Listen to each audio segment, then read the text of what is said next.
SNX Marathi, Siddheshwar news express, सत्यासाठी SNX सोबत. दक्षिण सोलापूर पंचायत समितीचे माजी सभापती गुरुसिद्ध म्हेत्रे यांच्या मार्गदर्शनाखाली सुरू असलेल्या पवित्र श्रीशैल पदयात्रेचा 9वा दिवस भक्ती, सेवा आणि उत्साहाच्या वातावरणात पार पडला. भीमण्णा यांच्या वस्तीवरील मुक्कामानंतर सकाळी महाआरती करून पदयात्रेला सुरुवात करण्यात आली. मास कुंटल गावात पदयात्रा पोहोचताच संपूर्ण गाव भक्तिमय वातावरणात एकत्र आले होते. गावातील प्रत्येक घरासमोर ग्रामस्थांनी स्वागतासाठी विशेष तयारी केली होती.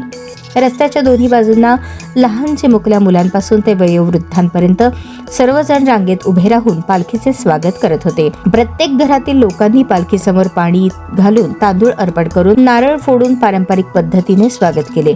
त्यामुळे संपूर्ण गावात जत्रेसारखे वातावरण निर्माण झाले होते. त्यानंतर मासकुंडल गावाजवळील एका शेतकऱ्याच्या शेतात ग्रामस्थांनी मिळून पदयात्रेतील सर्व भक्तांसाठी दुपारच्या भोजनाची भव्य व्यवस्था केली होती. येथे जत्रेच्या स्वरूपात कार्यक्रम झाला. पालखी समोर आरती करण्यात आली. भक्तांसाठी तब्बल 21 प्रकारचे खाद्यपदार्थ प्रसाद रूपाने देण्यात आले. दुपारच्या विश्रांती दरम्यान नागू म्हेत्रे आणि राम म्हेत्रे यांनी भक्तांना प्रवचन सांगितले, तसेच जानपद गीते सादर केली.